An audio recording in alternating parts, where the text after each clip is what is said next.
Hello guys, welcome po ulit sa Tutorial PH channel.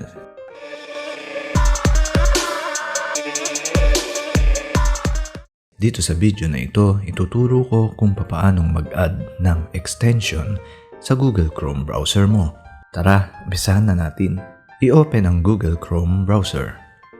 Pagkatapos pumunta sa 3 dot sa taas, right side. At itapat ang mouse cursor sa More Tools at pumunta sa Extensions. Pumunta muna tayo dito sa 3 lines sa taas left side. At dito sa ibaba, i-click ang Open Chrome Web Store. Dito sa category, makikita natin ang mga extension by category.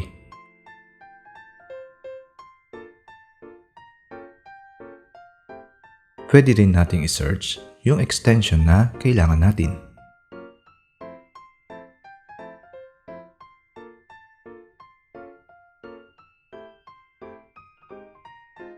Mag-try tayo mag-add ng extension dito sa Recommended for You.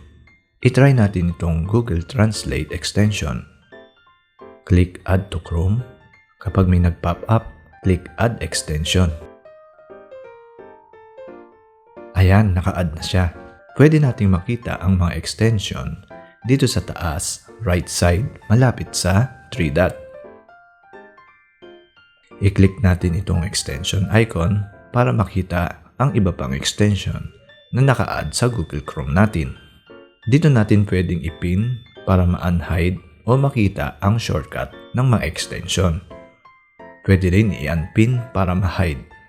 Pumunta ulit tayo dito sa 3 dot, sa More Tools at click ang Extensions. Dito natin makikita ang mga extension na naka-add at ang mga ilang details nito. Pwedeng i-disable ito. I-click mo lang ito.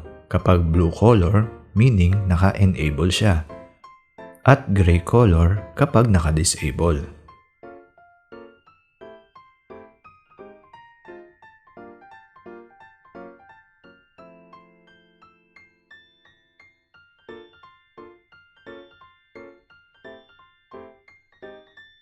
Pwede rin nating i-remove ang mga extension. Click lang ang remove.